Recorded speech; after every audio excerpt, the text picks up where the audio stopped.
जय हिंद, वंदे मातरम सभी को। कैसे हो आप सभी? आप सभी स्वस्थ हैं, ऐसे मेरी आशा है। विद्यार्थियों, अभी तक अपनों ने अपने चैनल हिंदी ज्ञान संग्रह पर हिंदी व्याकरण से संबंधित संधि की कक्षाएं देखी है। अपनों ने संधि विच्छेद करना सीखा है, संधि के शब्द बनाना सीखा है, दीर्घ संधि भी अपनों ने सीखी है, गुण संधि भी सीखी है अपनों ने। इसके बाद में वृद्धि संधि, यण स्वर संधि, अयादि स्वर संधि के उदाहरण अपनों ने किए हैं, जिनमें अपनों ने संधि विच्छेद से संधि पद बनाना सीखा, संधि पद से अपनों ने संधि विच्छेद करना सीखा, कौन से पद के अंदर कौन से वर्णों का मेल हो रहा है। अब इस स्वर संधि के कुछ अपवाद आएंगे, उन अपवादों का संधि विच्छेद क्या होगा, किस तरीके से परीक्षा में अपने को करना है, इस बातों पर आज अपने चर्चा करेंगे। तो आप अपनी नोटबुक को अपने साथ में रखिए, ताकि आप क्या है उन उदाहरणों को अच्छी तरह से अपनी नोटबुक में नोट कर सकते हो। तो अपने कक्षा शुरू करने जा रहे हैं।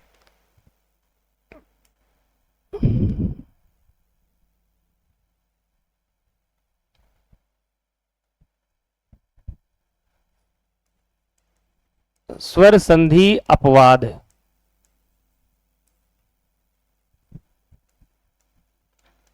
स्वर संधि के अपवाद में पहला शब्द अपने को सीखना है कुल्टा।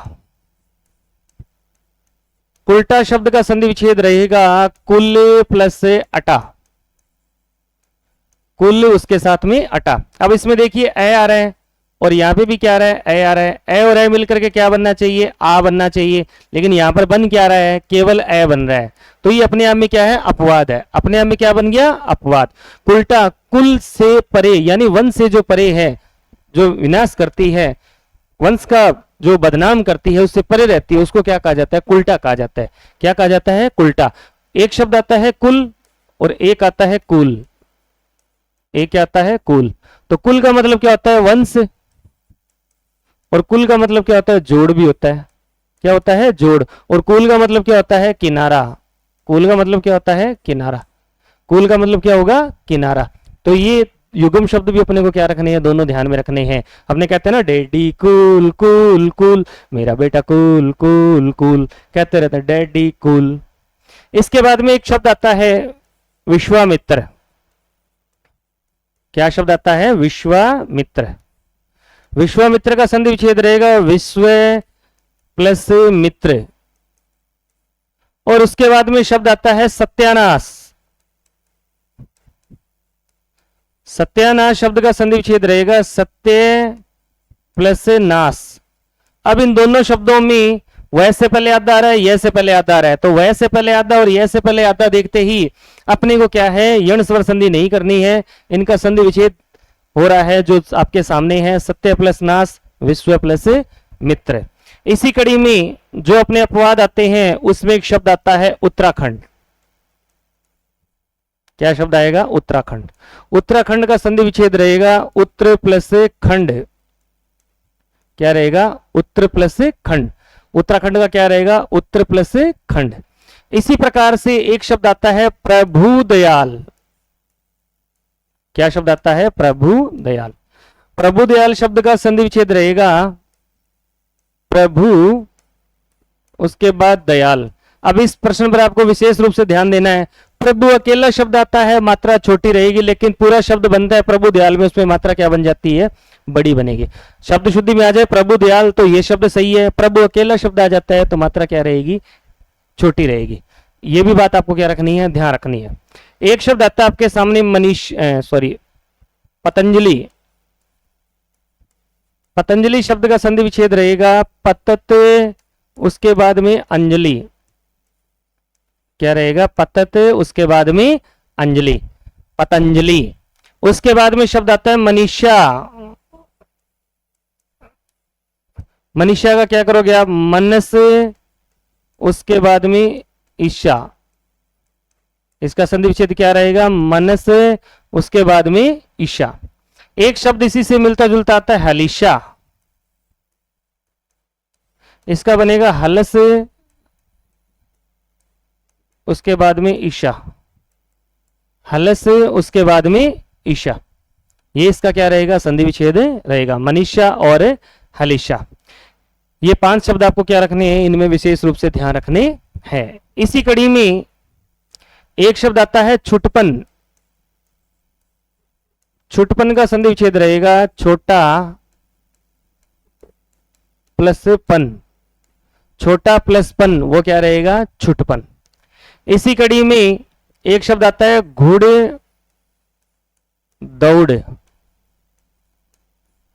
इसका क्या रहेगा, घोड़ा उसके बाद में दौड़,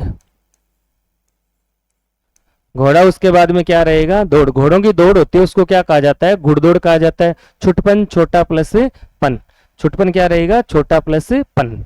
इसी कड़ी में एक शब्द आता है अपंग, अपंग का संधि विच्छेद रहेगा अप प्लस अंग। अब देखो इसमें ए आ रहा है और इसमें भी क्या आ रहा है, ए आ रहा है, ए और ए मिलकर के आ बनना चाहिए, लेकिन यहां क्या बन रहा है, ए बन रहा है, तो ये अपने आप में क्या है, अपवाद है। इस अपंग का मतलब होता है दिव्यांग, जिसको आप विकलांग कहते थे अब क्या है, दिव्यांग। और एक शब्द आता है अपांग, इसका भी संधि विच्छेद क्या रहता है, अप प्लस अंग, लेकिन इसका मतलब क्या होता है, आंख की कोर, क्या रहेगा, आंख की कोर, क्या रहेगा अपने आप में, आंख की कोर। ये युग्म शब्द में आ जाते हैं। अपंग और अपांग में अंतर क्या है, अपंग का मतलब क्या होता है, अप प्लस अंग दिव्यांग, और अपांग अप प्लस अंग आंख की कोर, क्या आता है, आंख की कोर। इसको भी आप अच्छी तरह से आपको ध्यान रखना है। युग्म शब्दों में भी दोनों शब्द आ जाते हैं, और अपंग शब्द अकेला आएगा तो अप प्लस अंग ही रहेगा, जिसका मतलब क्या होता है, दिव्यांग। इसके बाद में नेक्स्ट अपने शब्द आता है सारंग। क्या शब्द आएगा, सारंग। और एक शब्द आता है सीमंत। सारंग शब्द का संधि विच्छेद रहता है सार प्लस अंग, और सीमंत का रहता है सीम प्लस अंत। सारंग का क्या रहेगा, सार प्लस अंग, और सीमंत का क्या रहेगा, सीम प्लस अंत। अब इसमें देखो ए आ रहा है और इसमें भी देखो ए आ रहा है, यहां पर देखो ए आ रहा है और यहां पर भी देखो ए आ रहा है। ए और ए मिलकर के क्या बनना चाहिए, आ, यहां भी ए और ए मिलकर के क्या बनना चाहिए, आ, लेकिन यहां पर क्या आ रहा है, ए बन रहा है, क्या बन रहा है, ए। तो संधि विच्छेद तो इनका जैसा है वैसा का वैसा रहेगा। एक शब्द होता है सारंग और एक शब्द आता है आपके सारांग। सारंग का संधि विच्छेद रहेगा सार प्लस अंग। इस सारंग का अर्थ होता है पक्षी और इस सारंग का अर्थ होता है बलवान। इस सारंग अर्थ क्या होता है, बलवान होता है, क्या होता है, बलवान। इसी प्रकार से इस सीमंत का अर्थ होता है सिर की मांग, सिर की मांग। इस सीमंत का अर्थ क्या होगा, सिर की मांग। इसी प्रकार से एक शब्द आता है सीमांत। सीमांत का संधि विच्छेद रहेगा सीम प्लस अंत। संधि विच्छेद सेम है। इस सीमंत का मतलब, सीमांत का मतलब होता है हद। सीमा का जहां अंत होता है उसको क्या कहा जाता है, सीमंत कहा जाता है, जिसको क्या कहेंगे, अपने हद कहेंगे। ये भी युग्म शब्दों में आते हैं। किसमें आते हैं, युग्म शब्दों में। तो सारंग और सारांग, सारांग तो नियम के अनुसार सही है, सीमांत भी नियम के अनुसार सही है, लेकिन ये इनमें आ नहीं बन रहा, तो ये अपने आप में अपवाद की श्रेणी में आ जाते हैं। किसमें आते हैं, अपवाद की श्रेणी के अंदर आ जाएंगे। इसी कड़ी में एक शब्द बनता है दीनानाथ। क्या शब्द बनेगा, दीनानाथ। इसका संधि विच्छेद रहेगा दीन प्लस नाथ। क्या संधि विच्छेद रहेगा, दीन प्लस नाथ। दिनों के स्वामी, दीन के, दिनों के नाथ, उसको क्या कहा जाता है, दीनानाथ। इसी कड़ी में एक शब्द आता है अक्षोहिणी।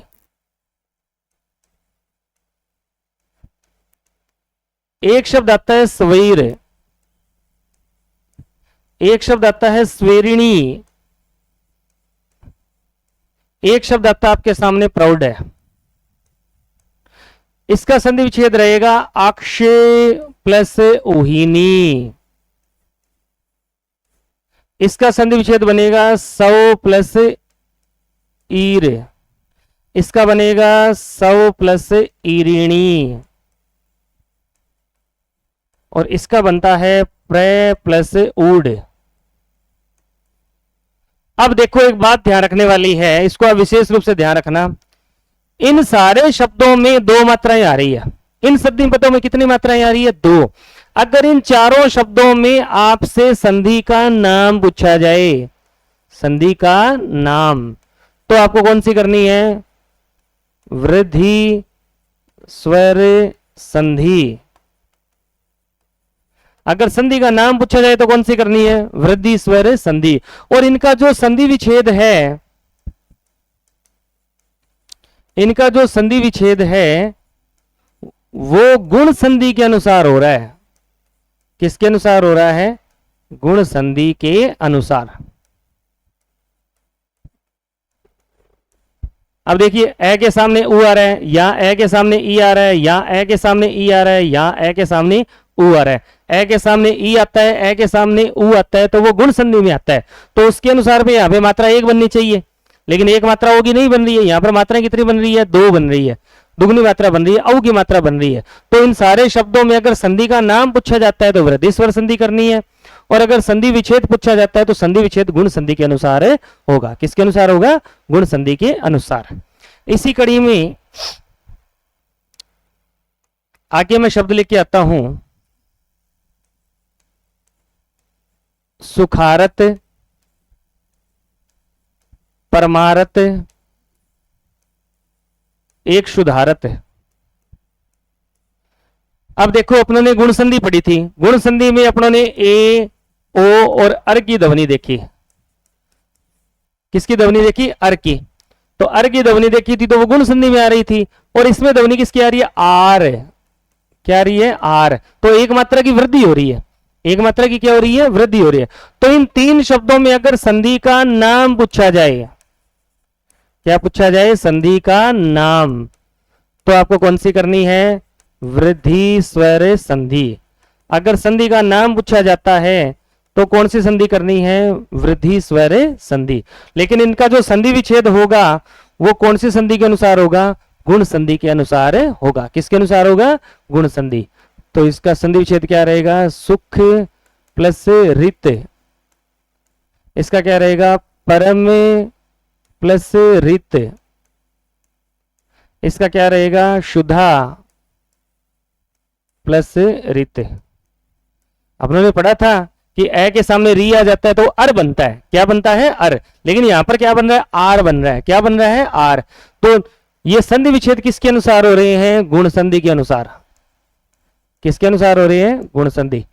और इनका जो शब्द बन रहा है वो आर की ध्वनि से बन रहा है। तो इनमें शब्दों में संधि का नाम पूछा जाए तो वृद्धि संधि करनी है। कौन सी संधि करनी है? वृद्धि संधि। क्यों? आर की ध्वनि इसके अंतर्गत आ रही है। इसी कड़ी में मैं और एग्जांपल लेके चलता हूं।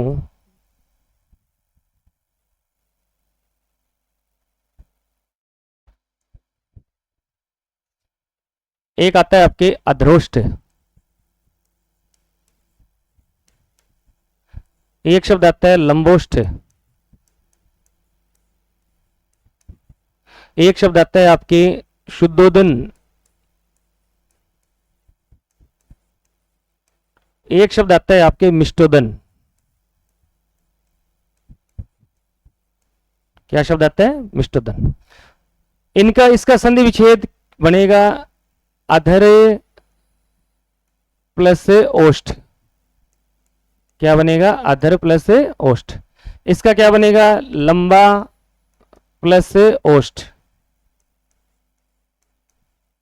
इसका क्या रहेगा? शुद्ध प्लस ओदन। इसका क्या रहेगा? मिष्ट प्लस ओदन। संधि का नाम नहीं पूछा जाता, इनमें संधि विच्छेद पूछा जाता है। क्या पूछा जाता है? संधि विच्छेद। तो वही बात है, इसमें देखो ए के साथ में ओ आ रहा है, ए के साथ में क्या आ रहा है? ओ। ए के साथ में ओ आता है तो औ बनना चाहिए। क्या बनना चाहिए? औ। लेकिन यहां पर क्या बन रहा है? ओ बन रहा है। यहां पर क्या बन रहा है? ओ। तो ये ओ के अनुसार ये गुण संधि में जानी चाहिए, लेकिन इनका संधि विच्छेद किसके अनुसार हो रहा है? वृद्धि संधि के अनुसार हो रहा है। किसके अनुसार हो रहा है? वृद्धि संधि के अनुसार। इसी प्रकार से आपका दंतोष्ठ शब्द आ जाता है, बिंबोष्ठ आ जाता है, तो उनका संधि विच्छेद भी क्या है? वृद्धि संधि के अनुसार होगा। तो ये सारे शब्द का संधि विच्छेद आपको विशेष रूप से ध्यान रखना है। अध्रोष्ठ का अधर प्लस ओष्ठ, लंबोष्ठ का लंबा प्लस ओष्ठ, शुद्धोदन का शुद्ध प्लस ओदन, और मिष्टोदन का मिष्ट प्लस ओदन। इसी कड़ी में अपने